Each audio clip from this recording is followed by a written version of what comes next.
He guys welcome back to another video. And guys आज की इस वीडियो में हम सारे के सारे लेजेंडरी पोकेमॉन्स को रैंक करने वाले हैं। बट हाँ, इसमें मैंने सिर्फ और सिर्फ मैस्कॉट लेजेंडरीज को ही लिया है, नॉर्मल लेजेंडरीज को नहीं। अगर तुम्हें नॉर्मल लेजेंडरी से वीडियो चाहिए तो कमेंट में बता देना, मैं बना दूंगा। लेकिन आज हम बात करने वाले हैं मैस्कॉट लेजेंडरीज के बारे में। मैस्कॉट लेजेंडरीज किसी भी रीजन के सबसे ताकतवर पोकेमॉन में से एक होते हैं। इनके पास काफी अलग एबिलिटीज एंड मिस्टीरियस पावर्स रहती है, जिसके कारण ये किसी पोकेमॉन को ओवर पावर करने का दम रखते हैं। एंड गाइस आज की जो रैंकिंग की है मैंने पूरी तरह से फीड्स के ऊपर की है, बैटल्स एंड पावर्स के ऊपर नहीं। एनिमे में इन्होंने क्या क्या कारनामे किए एंड एनिमे में सबसे बड़ी अचीवमेंट किसने की है उसके बेसिस पे। सो यस, यहाँ पे कोई भी फेवरेटिज्म नहीं होने वाली, जिसका फीड बड़ा रहेगा वो आगे रहेगा। तो चलिए फिर देखते हैं इन सारे मैस्कॉट लेजेंडरीज में सबसे अच्छे फीड्स किसके पास हैं। सो गाइस अगर आपको वीडियो पसंद है तो प्लीज़ लाइक कर देना, चैनल पर नहीं तो प्लीज़ सब्सक्राइब करना है ऐसी पोकेमॉन वीडियोस देखने के लिए। तो चलिए फिर आज की वीडियो को स्टार्ट करते हैं। सो गाइस लिस्ट की स्टार्टिंग करता है रेजिगिगस। रेजिगिगस एक तरह से लेजेंडरी टाइटन्स का ट्रायो मास्टर है एंड इसकी पावर हमने एनिमे में देखी है कि इसकी पावर कितनी ज़्यादा है। रेजिगिगस ने अकेले ही सारे लेजेंडरी टाइटन्स को ओवर पावर कर दिया एंड उन्हें अपने कंट्रोल में भी ले लिया था। And Giratina and the sky warrior वाली मूवी में तो इसने कमाल ही कर दिया है। लाइक इसने पूरे के पूरे ग्लेशियर को बिना कोई अटैक परफॉर्म की जस्ट अपने बेयर फिस्ट्स अपने नंगे हाथों से कोलैप्स होने से रोका है। हाँ जानता हूँ उसे कुछ पोकेमॉन्स की मदद मिली थी, बट लिटरली यार खुद सोचो वो पोकेमॉन्स रेजिगिगस की कितनी मदद कर सकते हैं। ऑब्वियसली ना के बराबर। उस पूरे ग्लेशियर को रोकने में 98% एफर्ट रेजिगिगस का ही लगा होगा। And Hoopa in the clash of ages वाली मूवी में भी इसने काफी अच्छा परफॉर्मेंस दिया है, जहां हमने साफ साफ देखा था कि रेशिराम एंड ज़ेग्रोम को हुपा अनबाउंड ने बस एक ही डार्क पल्स में नॉकआउट कर दिया था, बट रेजिगिगस को लिटरली हुपा अनबाउंड काफी मुश्किल से हिला पा रहा था अपनी डार्क पल्स से। नेक्स्ट पोकेमॉन है सोल्गालियो। सोल्गालियो के पास भी काफी सारे अमेजिंग फीट्स हैं, जैसे कि जिस पत्थर को ऐश के सारे दोस्त मिलकर भी नहीं तोड़ पाए थे, उस पत्थर को सोल्गालियो ने बस एक टक्कर से ही बीच से चीर कर रख दिया था। और सोल्गालियो अपने फ्लैश कैनन से डॉनविंग्स नेक्रोजमा के आधे प्रिज्मेटिक लेजर को रोक चुका और आधा सह भी चुका है। और नॉर्मल नेक्रोजमा का ही प्रिज्मेटिक लेजर इतना पावरफुल था कि पूरे जमीन के चीथड़े उड़ गए थे। और सोल्गालियो ने बस अपने एक रोर से ही नया कॉस्मो क्रिएट कर दिया था। नेक्स्ट पोकेमॉन है लुनाला। लुनाला बेसिकली फीड्स के मामले में सोल्गालियो से आगे है, क्योंकि लुनाला स्पेस को काट के ट्रैवल कर चुका है एंड लुनाला ने बस एक ही मून ब्लास्ट से नेक्रोजमा को कुछ देर तक स्टन कर दिया था। एंड जब नेक्रोजमा ने लुनाला को बहुत बुरी तरह से पीट दिया था तो लुनाला ने सारे जी क्रिस्टल की हेल्प से अपनी एचपी रिस्टोर कर ली थी। एंड अगर तुमने सन एंड मून अच्छे से देखा है तो मुझे बताने की जरूरत नहीं है कि लुनाला अगर अपने फुल मून वाले फॉर्म में ट्रांसफॉर्म हो जाए तो उसकी पावर कितनी ज़्यादा इंक्रीज हो जाती है। वैसे सोल्गालियो और लुनाला की फीट्स लगभग सेम लेवल की है, बट लुनाला सोल्गालियो को बीट कर देता है कुछ पॉइंट्स के कारण। नेक्स्ट पोकेमॉन है रेशिराम। रेशिराम के पास लिटरली काफ़ी सारे हाई लेवल के फीट्स हैं, जैसे कि इसने अपने एक ही ब्लू फ्लेयर से लगभग 20 से 30 बुफोलाउंड को उड़ा के रख दिया था एंड एक ही फ्यूजन फ्लेयर से पूरे के पूरे बवंडर को रोक दिया था। और सिर्फ इतना ही नहीं, रेशिराम यहाँ पे ज़ेक्रोम का फ्यूजन बोल्ट भी सह चुका है एंड रेशिराम ज़ेक्रोम के साथ मिलकर 1000 टन से भी ज़्यादा भारी सॉल्ट प्लेयर को पुश कर चुका है एंड अपने फ्यूजन फ्लेयर से ज़ेक्रोम को ऑलमोस्ट डिफीट भी कर चुका है। इवन रेशिराम उन सारे ट्रेनर्स को एग्जिस्टेंस से मिटा सकता है जो कि सच्चाई की राह पे नहीं चलते हैं। एंड अगर देखा जाए तो काफ़ी हद तक रेशिराम अपने पूरे ट्रियो का सबसे फास्टेस्ट मेंबर है। नेक्स्ट पोकेमॉन है ज़ेक्रोम। ज़ेक्रोम के पास इवन रेशिराम से ही बड़े फीट्स हैं। ये अपने एक जीन हेडबर्ड से एक सॉल्ट प्लेयर को तोड़ चुका है एंड जहां रेशिराम ने अपनी फ्यूजन फ्लेयर से बस एक बवंडर को रोका है, ज़ेक्रोम अपनी फ्यूजन बोल्ट से पूरे के पूरे ग्लेशियर को डिस्ट्रॉय कर चुका है। एंड इवन एक बार तो रेशिराम वर्सेस ज़ेक्रोम की लड़ाई में fusion bolt and fusion flare की टक्कर हो गई थी, जिसमें फ्यूजन बोल्ट ने फ्यूजन फ्लेयर को ओवर पावर कर दिया था। ज़ेक्रोम चाहे तो अपनी इलेक्ट्रिसिटी से पूरे वर्ल्ड को डिस्ट्रॉय कर सकता है। नंबर 15 पे आता है हो। अब देखा जाए तो हो का अपीयरेंस एनिमे के अंदर काफ़ी कम हुआ है, बट फिर भी एक मिथ है जिसके कारण हो के पास भी एक बहुत बड़ा फीट है। एक बार एक टावर में आग लगने के कारण फ्लैरियन, जोल्टियन और रुपूरियन इन तीनों पोकेमॉन की मौत हो जाती है। फिर हो वहाँ से गुजरता है तो हो इन तीनों को जिंदा कर देता है, वो भी नई पावर्स के साथ। फ्लैरियन जिंदा होकर एंटे बनता है, रुपूरियन जिंदा होकर सुइकोन एंड जोल्टियन जिंदा होकर राइको बनता है। अब देखा जाए तो ये फीट एक अलग ही लेवल का है, बट फिर भी ये सिर्फ एक मिथ है। हाँ, मिथ में लिखी गई अभी तक कोई बात गलत साबित नहीं हुई है, बट फिर भी हम इसे पूरी तरह से सच नहीं मान सकते हैं, इसलिए हो नंबर 15 पे। नंबर 14 क्यूरम। क्यूरम जब से एनिमे में अपेयर हुआ है तब से लेकर अब तक इसने काफ़ी अच्छा परफॉर्मेंस दिया है, जैसे कि क्यूरम वर्सेस सॉर्ड ऑफ जस्टिस जिस मूवी में इसने डेब्यू किया था, उस मूवी में इसने अकेले ही सारे सॉर्ड ऑफ जस्टिस को हरा दिया था एंड लिटरली इसका freeze shock and ice burn attack कितना पावरफुल था मुझे बताने की जरूरत नहीं है। और ऊपर in the clash of ages वाली मूवी में उस डार्क एंटिटी एंड मेगा रिक्विजा की बात अगर सबसे अच्छी किसी की परफॉर्मेंस रही थी तो वो क्यूरम ही था। क्यूरम रेशिराम एंड ज़ेक्रोम की पावर भी यूज़ करता है, जिसके कारण ये अपने ब्लैक एंड व्हाइट फॉर्म में चेंज हो पाता है एंड डेफिनेटली सारे फीट्स इसे नंबर 14 पे रखने के लिए काफ़ी हैं।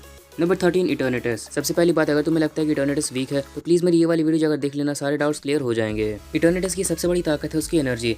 दुनिया के सबसे ताकतवर बैटरीज के साथ भी इसकी एनर्जी को रोका नहीं जा सका था। अंत में इटर्नेटस ने अपनी एनर्जी से उसे ओवरलोड कर दिया था। इटर्नेटस पूरे पोकेमॉन वर्ल्ड का एक इकलौता पोकेमॉन है जिसका अटैक सबसे दूर तक जा सकता है। इटर्नेटस में इतनी ज्यादा एनर्जी है कि इसके अटैक के रेडिएशन से ही सामने वाला पोकेमॉन फेंट हो सकता है, उस पर एक डायरेक्ट हिट स्कोर करने की जरूरत नहीं है। एंड ये हमने देखा भी है। ऐश का one of the most durable Pokemon Dragonite, जिसने मेगा लुकारियो के 31 पावर अप पंचेस और एक ऑरा स्फीयर को सहा एंड आयरिस के ड्रैगनाइट के थंडर पंच और 2 super effective dragon rush and Haxorus के एक सुपर इफेक्टिव आउटरीच को भी सह लिया था। ये ड्रैगनाइट बस इटर्नेटस के अटैक के रेडिएशन से ही फेंट हो जाता है, उसे वो अटैक इवन लगता भी नहीं है। इटर्नेटस किसी पोकेमॉन के जी मैक्स फिनोमेना को कंट्रोल भी कर सकता है एंड अपने डायनामैक्स कैनन के साथ उसने उस पूरी बिल्डिंग को हिला कर रख दिया था। एंड ये सारे के सारे फीट्स इटर्नेटस ने सिर्फ अपने बेस फॉर्म में हासिल किए। अपनी इटर्नामैक्स फॉर्म में लिटरली ये काफ़ी ताकतवर है। अगर हीरो डुओ नहीं आते तो डेफिनेटली पूरे गैलार रीजन को डिस्ट्रॉय कर देता। एंड इसीलिए इटर्नेटस इस लिस्ट में इतना आगे है। नेक्स्ट पोकेमॉन है लूगिया।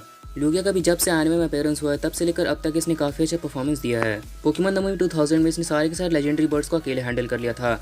एंड जब लॉरेंस 3 ने अपनी स्पेशलाइज मशीन से इस पे वार किया था तब लूगिया ने अपनी सिर्फ एक ही एरो ब्लास्ट से ना सिर्फ उन मशीन्स को ओवर पावर किया बल्कि लॉरेंस 3 की एक पूरी पूरी जाइगेंटिक मशीन को भी डिस्ट्रॉय कर दिया था। एंड अपने दूसरे एरो ब्लास्ट से लूगिया ने पूरे ग्लेशियर को तोड़ कर रख दिया था। एंड M18 में तो भाई पूछो मत, M18 में तो इसकी परफॉर्मेंस काफ़ी अच्छी रही है। जिस डार्क एंटिटी को रेक्विज़ा, लाटियोस एंड लाटियास मिलकर भी नहीं संभाल पा रहे थे उसे लूगिया ने अकेले ही हैंडल कर लिया था। एंड एक पॉइंट पर आके तो उसे डोमिनेट भी कर दिया था। नेक्स्ट पोकेमॉन है गिरेटिना। गिरेटिना के पास बेसिकली बैटल फैक्टर्स में तो कोई भी अभी तक बड़ा फीट नहीं है, बट फिर भी इसने एक बड़ा फीट हासिल किया है पूरे के पूरे रिवर्स वर्ल्ड को ठीक करके। जब जीरो ने ऑलमोस्ट पूरा रिवर्स वर्ल्ड डिस्ट्रॉय कर दिया था तब गिरेटिना ने अपनी पावर का इस्तेमाल करके पूरे रिवर्स वर्ल्ड को ठीक किया था। और रिवर्स वर्ल्ड को ठीक करने के साथ ही इनडायरेक्टली इसने पोकेमॉन वर्ल्ड का भी सारा डैमेज रिस्टोर कर दिया था। एंड इवन गिरेटिना एक बहुत ही पावरफुल रे का सामना काफ़ी देर तक कर चुका है। सो नो डाउट ये सच में बहुत ज़्यादा ड्यूरेबल भी है, बट इसके अलावा मुझे नहीं लगता कि गिरेटिना के पास कोई बड़ा फीट है। नेक्स्ट पोकेमॉन है प्राइमल कायोगर। इसके पास जितने ही फीट्स हैं मैक्सिमम फीट्स बैटल फैक्टर से रिलेटेड हैं, जैसे कि इसने प्राइमल ग्राउडॉन के एक डायरेक्ट प्रेसिपाइस ब्लेड को सहा है।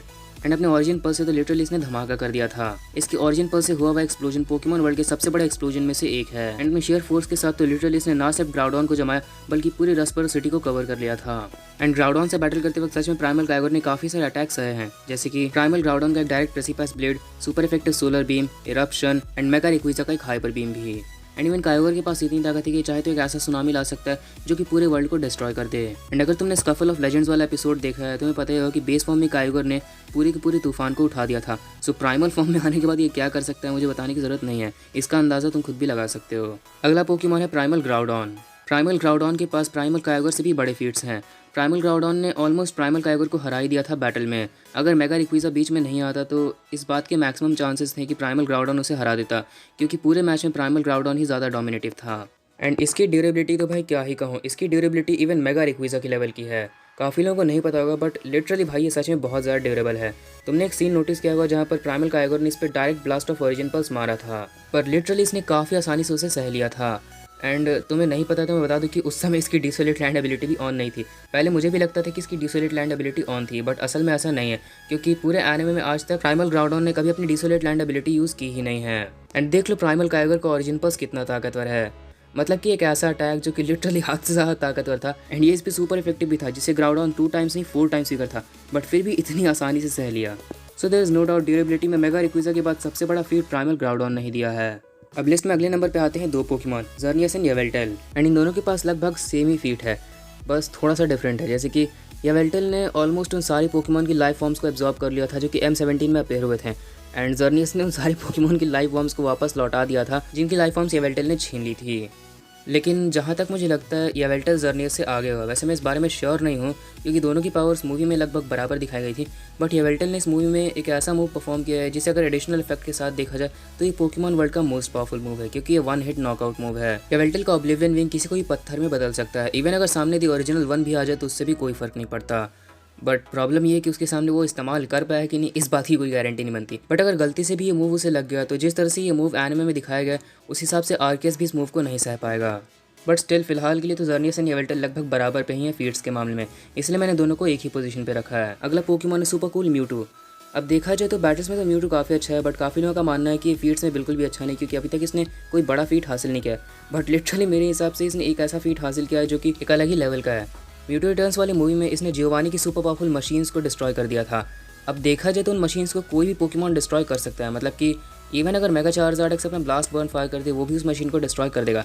बट प्रॉब्लम ये है कि वो उस मशीन को बाहर से डिस्ट्रॉय कर सकते हैं, उस मशीन के एनर्जी फील्ड में फंस के उसे डिस्ट्रॉय नहीं कर सकते हैं।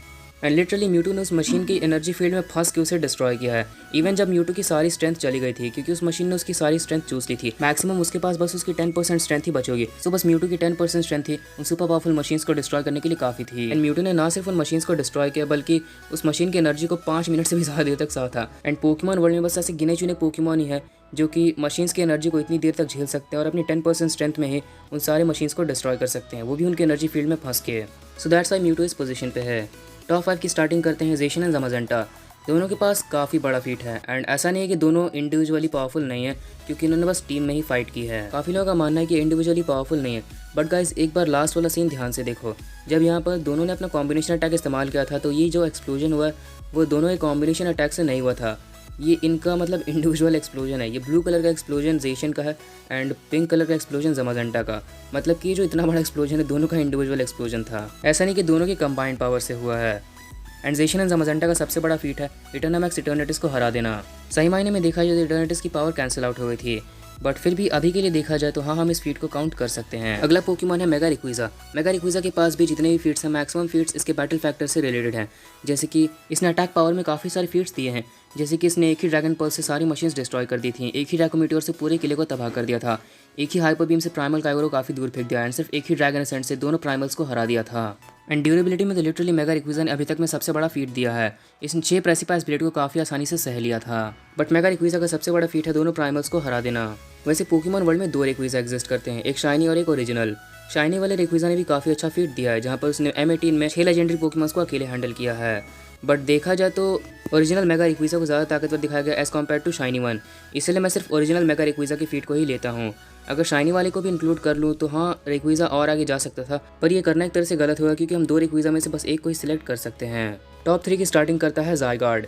ज़ायगार्ड के पास भी काफ़ी सारे अमेजिंग फीट्स हैं एंड इसके भी मैक्सिमम फीट्स इसके बैटल फैक्टर से ही रिलेटेड हैं।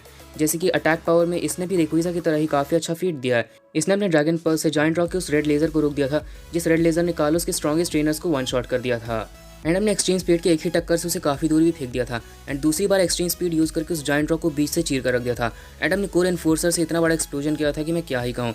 यह एक्सप्लोजन भी पोकेमॉन वर्ल्ड के सबसे बड़े एक्सप्लोजन में से एक है। एंड सिर्फ इतना ही नहीं, अपनी पावर्स का इस्तेमाल करके इसने उन सारे डिस्ट्रक्टिव वाइन्स को वैनिश कर दिया था जो कि Z2 ने क्रिएट किए थे। एंड ऐसा भी नहीं कि वो वाइन्स कमजोर थे, उन वाइन्स ने लिटरली ऑलमोस्ट पूरे लूमियो सिटी को डिस्ट्रॉय कर दिया था। बट फिर भी ज़ायगार्ड का सबसे बड़ा फीट है जायंट रॉक को हरा देना, जिस जायंट रॉक के सामने पूरा कार्लोस हार गया था। नंबर 2 पे आता है अल्ट्रा निकुज़मा। एंड कमाल की बात तो ये है कि अभी तक जितने भी पोकेमॉन्स लिस्ट में आए मैक्सिमम पोकेमॉन्स की फीट उनकी बैटल फैक्टर से रिलेटेड थी, but ultra Necrozma is totally different. इसके पास कोई भी बैटल फैक्टर का फीट है ही नहीं, इसके पास सिर्फ इसकी पावर का फीट है और बस 2 ही हैं। बट फिर भी ये दोनों फीट्स इतने ज़्यादा हाई लेवल के हैं कि प्लानिटरी लेवल पे रह के तो ये इवन आर्केस के फीट्स को भी बीट कर सकते हैं। निकुज़मा ने बिना कोई अटैक परफॉर्म किया, फिर काउंटर शील्ड यूज़ किए, एक पूरे मीटियोर को डिस्ट्रॉय किया बस अपनी बॉडी का इस्तेमाल करके। तो अगर इसकी बॉडी में इतनी ताकत है तो एक बार सोच कर देखो इसके अटैक्स किस लेवल के होंगे। एंड जहाँ तक बात रही इसकी दूसरे फीट की, इसका दूसरा फीट तो इवन इससे बड़ा है, जहाँ पर इसने अपनी सिर्फ थोड़ी सी पावर का इस्तेमाल करके एक पूरे के पूरे वर्ल्ड को रिस्टोर कर दिया था, इवन फास्टर देन आर्केस। एंड ये दोनों फीट्स निकुज़मा को नंबर 2 पे रखने के लिए काफ़ी हैं। नाउ फाइनली बढ़ते हैं नंबर 1 की तरफ। एंड नंबर 1 पे ऑलमोस्ट सारे लोगों ने गैस कर लिया कि कौन से पोकेमॉन आने वाले हैं। I am of course talking about mighty Dialga Palkia, जो कि पोकेमॉन वर्ल्ड के सबसे ताकतवर लेजेंडरी पोकेमॉन है फीट्स के मामले में। इनसे बड़ा फीट पोकेमॉन वर्ल्ड का आज तक कोई भी लेजेंडरी पोकेमॉन हासिल नहीं कर सका है। इन दोनों के पास जितने ही फीट्स हैं मैक्सिमम फीट्स यूनिवर्सल लेवल के हैं।